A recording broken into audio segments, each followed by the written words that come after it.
everyone, I'm Melissa here and welcome to your Melissa Moment.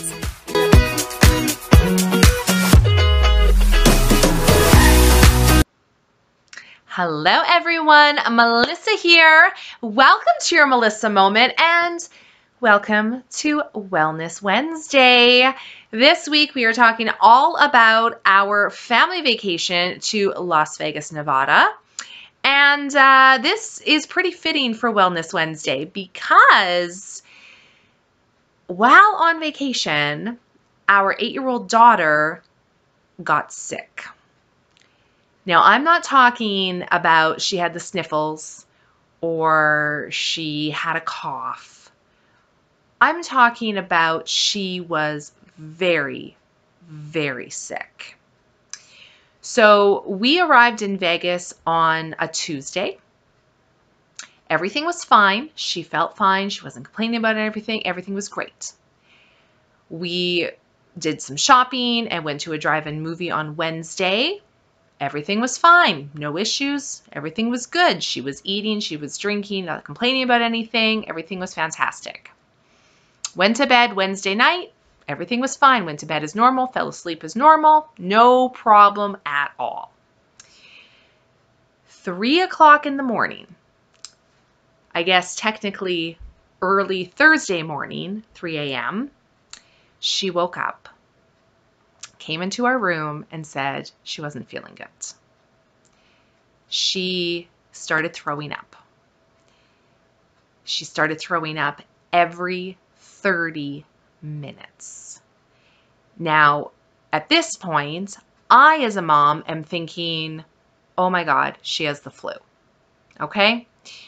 So what would happen is she would wake up, throw up, fall back asleep. 30 minutes later, wake up, throw up, fall back asleep. And this was the pattern. Okay? This was the pattern. We took our thermometer with us, and she did not have a fever. No fever whatsoever. I took her temperature throughout the whole night, never had a fever. She threw up every 30 minutes for about 3 hours. After that, there started to be a little bit more time in between. Instead of every 30 minutes, it was about every hour. And then it kind of went to every hour and a half. But again, only complaining of her stomach hurt and vomiting. No fever, nothing else. That lasted from 3 a.m. until 8 a.m. So all night. Now, I went to the gym that morning. Matthew stayed home with her. And at this point, I'm just thinking it's the flu, right? Like she caught something on the plane, at the airport, you know, whatever. When I got back from the gym, she was worse. Now, if you know my daughter, she's 8. She's full of energy. She's very social. She's a nonstop talker. She talks to everyone. She's active. When I came back from the gym, it was completely different. She was pale. She was sleeping nonstop. She was unresponsive. So we tried to wake her up. She would not wake up. It was really scary. So at this point, I'm like, okay, it still could be the flu. I don't know. She's been throwing up all night. She didn't have anything left in her stomach. She was throwing up stomach acid. You know, she's probably dehydrated. Number 1, we're in the desert. Number 2, she's been throwing up nonstop. She's got to be dehydrated. I could not get fluids in her. Every time she tried to eat or drink anything, it came back up immediately. Now, lucky for us, where our condo is located, literally like down the block, across the street, we have an emergency room that's open 24/7. So we immediately got her in the car and took her to the emergency room. Now, thankfully, my husband has excellent health care, insurance coverage through his work. So before we even went there, my husband called the insurance and let them know, hey, this is what's happening. We're going to take her to the ER to double check our coverage, all that kind of stuff. And they're like, yeah, you're good. So they started a claim number for us before we even got to the ER. Now, American healthcare system and the Canadian healthcare system are very different. So, excuse me. This is just our experience that I'm talking about. What I know about the Canadian healthcare system. Our healthcare is free. Our government provides us with healthcare, which means we can go see a doctor at any time, whether it's a doctor's office or a hospital or an emergency room, and we don't have to pay anything. They see us, they treat us, no cost. Okay? The only time we have cost is if we need medication or a prescription. Then we have to pay for that. So that's the good thing about Canadian healthcare. It's free. Here's the bad thing about Canadian healthcare. Because it's free, everyone uses it all the time, even when it's not necessary. So if you have a sniffle, oh, better go to the doctor. Oh, I have a headache. Better go to the doctor. I'm just not feeling great. Better go to the doctor. And unfortunately, all the people that go to the doctor or the hospital or the emergency room for things that they really don't have to make it worse. Because now all the doctors have 100 people to see. And out of those 100 people to see, maybe 25 of them actually need a doctor. Maybe 25 of them actually are in medical distress and they need help. The other 75 of them shouldn't be there. Okay? But because our healthcare is free, everyone goes. So if this had happened here at home and I took her to the emergency room, we would have had to wait in the waiting room probably minimum 6 hours before even seeing a doctor. Minimum. They probably would never have admitted us to the hospital. They probably would have just said, it's the flu, go home. That's probably what would have happened here in Canada. But America is different. America, you can't, like they have Medicaid, they do have different insurances that do help cover things. But a lot of people in America do not have medical insurance of any kind, which means you have to pay out of pocket for everything. And for whatever reason, it's very expensive. Very expensive. So thankfully, we have insurance. So go to the ER. We walk in. There's no one in the waiting room. It's empty. They immediately, we didn't even sit in a chair in the waiting room. They immediately took us in and didn't just take us in to another waiting room or another large area. They immediately took us into a private room with a hospital bed where she proceeded to lay on and fall asleep. So at this point, what's going on? We tell them what's happening. They're like, okay. They start doing testing. So they take some blood. She didn't even, she's never had blood taken before. This was the first time. She's had vaccines before, but she's never had blood taken. So she was so out of it, she didn't even move when they took her blood. And the nurse literally said, that's how you know a child is really sick, when they don't even notice you're taking blood out of them. So they took blood. They immediately put an IV in. Again, first IV. She's never had one before. They immediately put an IV in. They immediately started giving her fluids because they saw how dehydrated she was. So immediately started giving her fluids. Now at this point, as a mom, I'm thinking, okay, great. A bag or two of IV fluids, she's going to perk right up. She's going to be fine. It's just the flu, right? I didn't think it was food poisoning because her and I ate pretty much the same thing and I felt fine. So they immediately got an IV in, started getting fluids. She slept she slept through everything. We probably got to the emergency room around 9 a.m. in the morning on Thursday. And IV, doing testing, slept through everything, the whole thing. The doctor came in. They, listened to her lungs and all that kind of stuff. They hooked her up to monitors to monitor everything. And when we first got there, they checked a fever. She did not have one at this point. And I told them she hadn't had one all night. So again, kind of weird, right? No fever. What's going on? So they ran tests. They determined that her white blood cells were high, which means she's fighting something. So they were, I shouldn't say high, they were slightly elevated. Okay. So obviously something's going on. And obviously, just to look at her, you could tell she's not well. Like, she was very pale, very dehydrated. She was sleeping the whole time. Like, there's something going on. So they were very good. The nurses were great. The doctors were great. Everything was amazing. We were there, I don't know how long. We were there, I want to say, to around 5 p.m. I think somewhere between there. So like 9 to 5 in the emergency room in a private room.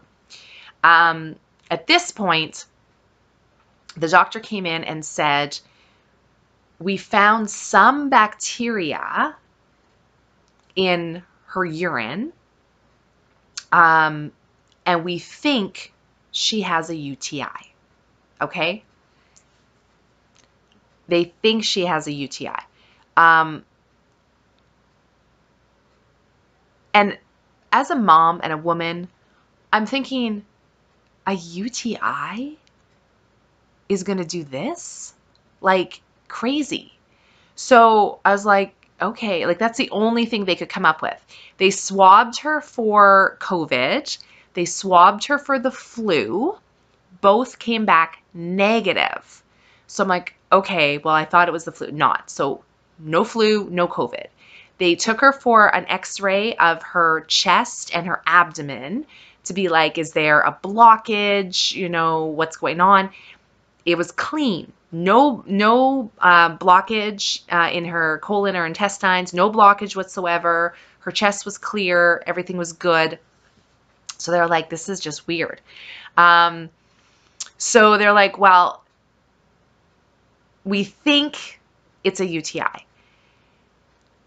We're going to start her on a broad spectrum antibiotic through her IV. And hopefully that'll help. Now, this was her first UTI. She's never had one before. And they said sometimes, depending on what kind of bacteria is in your system, the broad spectrum antibiotic will work. And sometimes it won't. Sometimes they need to continue to give you an antibiotic through IV. If that's the case, they said, if we have to continue giving her antibiotic through IV, she could be here for 2 weeks. 2 weeks. Keep in mind, we're on vacation, and we're only on vacation for 1 week. And this is day 3 of our 7-day vacation. So we're like, okay, like obviously we want whatever's best for her and we want her to feel better and we want to get to the bottom of this. But there was a part of us that's like, how are we going to do this, right? If that's what happens. So it's getting close to 5 o'clock and the doctor says, look, we're just an ER. It's up to you if you want to take her home at this point or if you want her to continue receiving care. If you want her to continue receiving care, we need to transfer her to the Sunrise Children's Hospital because we're just an ER. They're way better equipped to take care of her than we are. So I was like, well, I don't feel comfortable taking her home the way she is because at this point, she was still sleeping. She still wasn't herself. She still hadn't perked up from the IV. They were on the second bag of fluid at this point. And I'm like, she hasn't improved to me. Like, I don't see any improvements. And the doctor agreed. He's like, yeah, she's still really pale. She's still sleeping. I think I agree with you. We should transfer her to the hospital. So now at this point, we're like, okay, do we take her there ourselves? Like, what do we do? And he says, you can, but if you want to take her there yourself, we need to discharge her from the ER, which means they would take out her IV. They would give us discharge papers. We would take her to the children's hospital. We would have to go through the whole admitting again. They would have to redo the IV. And I'm like, no. We're not putting her through that. The IV's already in. We're not doing that. So he says the only way then is to transfer her via ambulance. So we're like, okay, whatever needs to be done. So they called the ambulance to come and do a transfer. We had to wait not too long, less than an hour, I think, for the ambulance to come pick us up. At this point, she still hasn't perked up, still nothing, right? So the ambulance comes, it's one driver and one medic, both women, fantastic. They give them the rundown of what's happening with our daughter, and they're like, okay, no problem. We transferred her into the ambulance. I went with her in the ambulance. My husband took our car and met us there. It was about a 30-minute ambulance ride. Now, obviously, they had to unhook her from all the monitors in the hospital, and then the medic on the ambulance hooked her up to all of their monitors. So they've got her hooked up to oxygen and heart and all that kind of stuff. We get on the ambulance.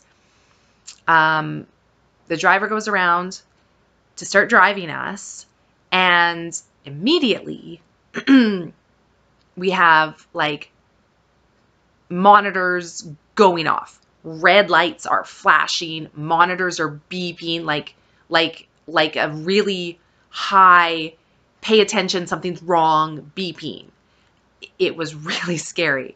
As soon as the beeping starts, the medic immediately turned off the sound of the beeping, but the red lights are still going. And at this point, it's getting dark in Vegas, so you can really see the red lights because it's dark in the back of the ambulance. Like they're going off like crazy. The driver, because they've got a window, the driver actually turned around and said, "What's going on?" And the medic says, "It's her heart rate." Now keep in mind, my daughter's 8. She's my only child. This whole situation is scary to begin with because she's not acting like herself. Now, her heart rate is through the roof. She's sleeping, okay? Her heart rate is 167 beats per minute while she's sleeping. The medic says, that's not good. That doesn't make sense. It should not be that high. So I'm watching the monitor and the heart rate, it's just going up. It's increasingly going up. She's still asleep, okay? So the medic is basically just monitoring her at this point, and I'm like, why is her heart rate that high? And the medic says, I don't know. That's not something you want to hear, right? So I'm trying to be calm. I'm trying to okay, I mean, best place to be. We're in the back of an ambulance, right? With a medic. So we're in the best place here. Things are great. Now, it's a 30-minute drive. Normally, it's a 30-minute drive. But Las Vegas is getting ready for Formula One racing. So tons of roads are closed, blocked off. 4 lanes are now 1 lane. Traffic's a nightmare. It's taking us a lot longer to get to the hospital, which isn't helping my anxiety, right? Violet pretty much slept the whole ambulance ride. Pretty much. We get to the hospital. They do take us through admitting because it's a transfer from the ER, but they immediately put us again in a private room. So again, we're in a private room. The nurses came in, they asked what was going on. We told them, well, the ambulance told them, first of all, the ambulance told them everything. And then they asked me questions and that whole thing. And, we're like, look, stomach pain, nauseous. I don't know if I mentioned, in the ER, she did get a fever. I think I mentioned that, but she did get a fever in the ER. So now we've got stomach pain, throwing up, fever, heart rate through the roof. She's tachycardia. Okay. So those are the symptoms we have. Plus she's tired and she's sleeping. She's very lethargic. She's dehydrated. She's pale. That's kind of all the symptoms we're dealing with, right? So they're like, yeah, we're going to admit you. We've got a room for her upstairs. So again, they take us from the private room in the admitting area, take us upstairs to, I think it's the 3rd floor of the hospital. Again, she has a private room. So private room, they hook her up to all the monitors again, all that kind of stuff, get the IV bag flowing again, all that kind of thing. They're looking at everything and they're like, we think it's the UTI. We think that's what's causing all this. And I'm like, is that normal? Like, are these symptoms of a UTI? Because now I was thinking a couple weeks before we left, my daughter was complaining about being kind of itchy in her private area. And she was slightly red on the outside. So I did just get some topical cream that I used for a couple days. And then my daughter said, I feel fine now. Everything's good. She never complained about, having trouble going to the bathroom or it hurting when she went to the bathroom or anything like that. And my daughter, she has a very high pain tolerance and she doesn't usually complain. If she's complaining about something, it's usually pretty bad. But I didn't really think anything of it because after using this topical cream, she was like, I feel fine. Everything's good now. So I was like, okay, you're fine. But then I'm like, maybe she did have a UTI and then left untreated for a couple weeks. This is what her body did to be like, okay, hey, there's something going on here. So we're in the children's hospital. They're like, look, we're keeping you overnight. We're admitting you. You're staying here overnight for observation. We're going to continue with the antibiotics through the IV to see if she starts improving. Because at this point, she hadn't improved yet. And it's scary because the doctors come in and they're throwing around words like sepsis. And I'm just like, again, I'm trying to remain calm because I'm like, okay, like what? Like, I couldn't understand how she went from being fine, no signs of any issue, to it hitting her as hard as it hit her. That's what I was having a hard time understanding. But thankfully, after a little bit more of antibiotic, after some more hydration through the IV, she did start perking up a little bit. Her fever did go down, thankfully. Her heart rate was still high, and that was their concern. They're like, okay, heart rate's still high, the whole thing. But she did perk up quite a bit. Eventually, they determined that the reason her heart rate is so high, excuse me, of hiccups, is because of her fever. It seemed like when her fever would spike, the heart rate would spike. When the fever came down, the heart rate came down.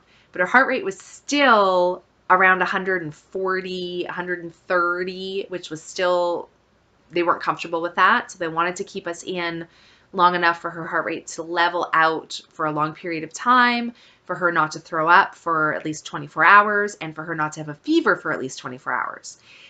She did throw up at the ER 3 times. So this was a whole thing. Now, I just want to take a moment and talk about the Sunrise Children's Hospital. Number one, the ER that we were at originally was great. I mentioned that. The Sunrise Children's Hospital, you guys, they were great. as soon as they knew, yes, we had coverage, they knew we're from Canada, they were like, okay, you have insurance, medical insurance. We had a claim number started already. It made things a lot easier. As soon as they knew that, then everything was great. The nurses were all wonderful. The doctors were all wonderful.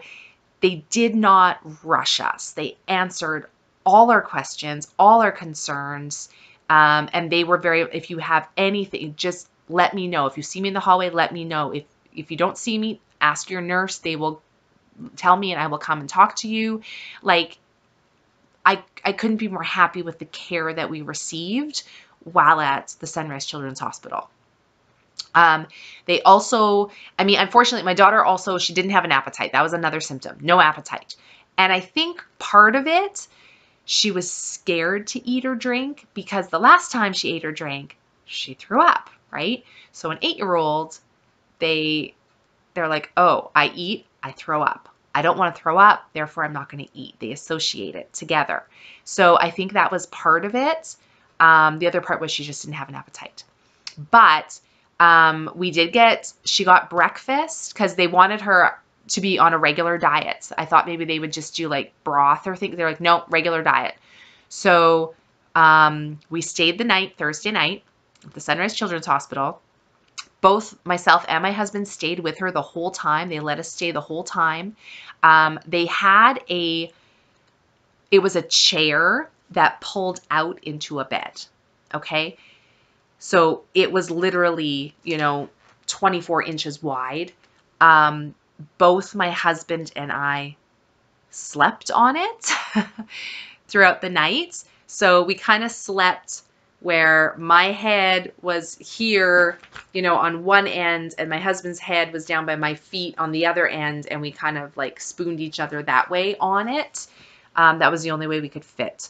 But they were great. They brought us pillows, they brought us blankets, they brought us water. Even at the ER, they brought us waters. And I'm not talking a cup of water, like a styrofoam cup. I'm talking bottled water. Like, they were fantastic. We stayed overnight. She continually improved overnight. Whereas in the morning, she was pretty alert, pretty awake. She even had played on her iPad for a bit in the morning. So that's when we knew, okay, she's feeling better. They brought her breakfast, you guys. I could not get over the amount of food they brought her.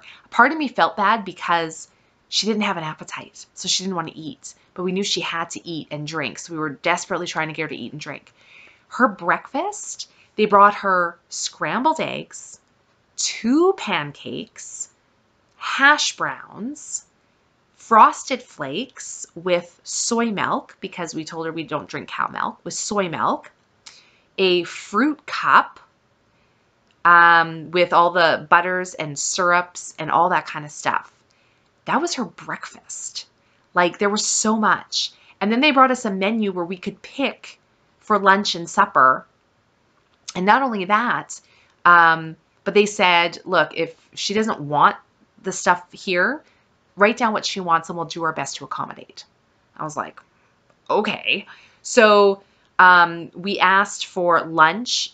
She wanted grilled cheese and French fries. So we got grilled cheese and French fries. It also came with vegetables and, she also had an orange juice in the morning for breakfast with vegetables and an apple juice and another fruit cup. Like, it was crazy. There was also supposed to be chocolate cake, which was the one thing she was excited about. They forgot her chocolate cake. And they said that they put an order in for the chocolate cake, but it never came.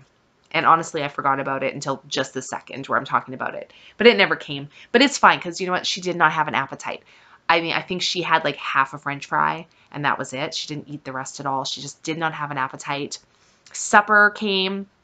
She had a cheese quesadilla they also brought her plain noodles and another fruit cup and another juice and a side salad. Like, the amount of food they gave was crazy, you guys. It was crazy. But yeah, like the food, there was so much. They also had Security was top-notch security. They had put a monitor on her so she couldn't leave the floor. If she did, the monitor would go off. My husband, also because he came in separate from us, he had to have a visitor pass. They gave us a little card with an ID number that was specific to my daughter and her case. So if we wanted to call and get information, or anyone we knew wanted to call and get information, they needed this ID number before the hospital would release any information, like high security. But yeah, everything, like the nurses and stuff were great. She started perking up and things. She was getting better. They even had on her floor a play area, like a playroom, where they had a computer and a TV and rock bands and toys and Legos and books. They even had a pinball machine. They had, like, you name it, it was in there, little tables and chairs, like fully equipped playroom. Because don't forget, children's hospital, right? So everyone on her floor went from like babies to older. They were just, you guys, like, I can't say enough about how great Sunrise Children's Hospital was. While we were there, we were overnight Thursday, we were there Friday. Friday, a volunteer came around and she says to my daughter, would you like a toy? Like, we have dolls, you know, like, would you like something? And my daughter's not really into dolls. So she says, I don't really like dolls. Do you have like any squishies or like animals? And she goes, I'll see what I have. I'll be right back. And she came back, you guys. She came back and she brought this little guy. How cute is he? Okay. Someone made this. This is handmade, this little froggy. And she says, you can keep him, you can take him home. I'm like, how cute is that, right? This isn't all she brought. You want to know what else she brought? You guys know how much I love these things. She brought a Scentsy Buddy Clip. These are brand new. Now, obviously, people donate things to the Children's Hospital because this was donated. So there's a sticker on the back that says, I hope you enjoy your special new buddy and have many fun adventures together. My hope is that it brings you joy and comfort. Love, Andrea with Scentsy. Donated with love in honor of your friend Tucker and all the children battling hard. So this is, I don't know if she still does Scentsy or not, but she obviously is from Las Vegas. So if you're an American friend watching me and you love Scentsy and you don't have a consultant, maybe support her. It's www.andreabyrd.scentsy.us. I'm just going to put that there. So check out her website. But yeah, we got this. So we got Hamish the Highland Cow in vanilla bean buttercream. And again, she's like, you can take it home. How amazing is that? Guess what? That's not all, you guys. She brought another one. She brought the Narwhal Very Merry Cranberry, also donated by Andrea. And she brought Tara the Triceratops in Tropical Tango. This is what she brought. And we told our daughter, okay, Violet, pick one, right? Which one do you want? And the volunteer says, oh, no, she can have them all. And we said, oh, no, like, she only needs one. Like, there's so many other kids that need things. And she says, no, trust me, we have a lot. Like, please keep them. What? I don't think that happens here in Canada at the Children's Hospital. I could be wrong. We've never stayed overnight here in the Children's Hospital, but I couldn't believe it. How amazing is that? Amazing. Then after that, in the afternoon, we had another volunteer come to our room and said, hey, if you're feeling up to it, we're going to be painting rocks in the playroom in about 10 minutes. So if you want to come down and join us, you're more than welcome. You guys, we went down to the playroom and my daughter painted rocks. There was probably about 5 kids there that were painting rocks together. And it was so nice to see because my daughter, obviously, she had her IV, so we had the whole, the whole unit that I wheeled down there with her. And there was another girl that had that too. And keep in mind, my daughter's first time with an IV, first time overnight in a hospital besides the day she was born, So she sees another girl with an IV as well. And she's like, oh, Mom, look, she has one too.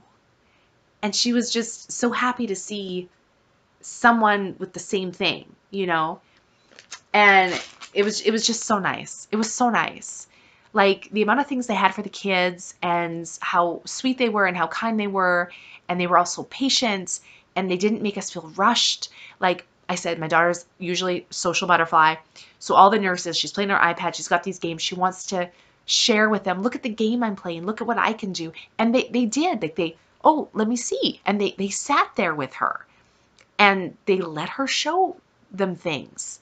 And not once did they make us feel like we were an inconvenience or that they were too busy or anything like that. They were fantastic. So thankfully, good news for us, she got better in the hospital to the point where they said, I think we can discharge her now. So they did send us home with a liquid antibiotic to take once a day for 6 days. And they also told us when you get back to Canada, go see your doctor and for, a follow-up just to make sure she's good. So we got discharged from the hospital Friday night at 6 p.m. And we went home and we all went to bed because we were all super tired. Don't forget, 6 p.m. there would be 8 p.m. here. So we were all super tired. We put her to bed. She fell asleep immediately. And as a mom, I was scared. So I kind of slept on the couch for a little bit. And then I went to bed, but I woke up like 3 or 4 times throughout the night and went to her room and checked on her. You guys, I'm telling you, she didn't move. She fell asleep in one position. She didn't move. She flipped to the other side at one point in the night, and that was it. She slept for 12 hours, just out. And when she woke up in the morning, she was back to her old self. She was fine. The only thing was she still didn't have an appetite. She did have popsicles, I should say, in the hospital. She had about 3 popsicles in the hospital, but that's all she had. We were in the hospital for about 32 hours and overnight. When we got discharged, I went and I bought popsicles because I'm like, well, she's eating popsicles. So I bought popsicles. I bought ice cream. I bought pudding. I bought applesauce because I'm like, we got to get her to eat something, right?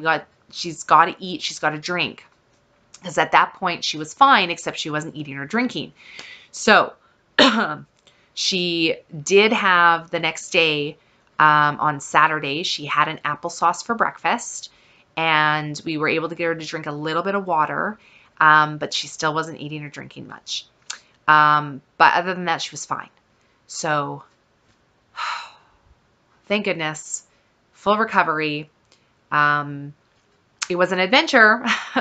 You go on vacation, you don't think you're going to end up in the children's hospital, but I can't tell you how thankful we were to the children's hospital, to the ER, to the doctors, to the nurses, to our insurance that covered everything. The only thing we had to pay was $24 copay for the antibiotic, which we will get reimbursed here now that we're in Canada. But that's all we had to pay out of pocket. Also, the parking was free. Okay? If you live in Canada, and specifically Saskatoon, you got to pay for parking when you're at the hospital. And it's not cheap. And that was one of our concerns, like, oh crap, how much is parking going to be? It was free, you guys. You didn't have to pay for parking in America. It was free. So just want to put that out there. But that was our experience. So yeah. My husband ended up going to a Raider game on the Sunday after, and he took a Uber, and he was talking with his Uber driver and explaining that, oh, we were in the children's hospital on vacation, blah, blah, blah. You want to know what the Uber driver said? The Uber driver said that an ambulance ride, just the ambulance, the cost, I'll give you a second. What do you think the cost of an ambulance ride in Las Vegas, Nevada is? Write your little answer down in the comments there, and we'll see how close you are. This is what the Uber driver told my husband. Because of course we don't know, because we have insurance, so we didn't get like an itemized bill or anything. But the ambulance ride was it's supposed to be 30 minutes, okay?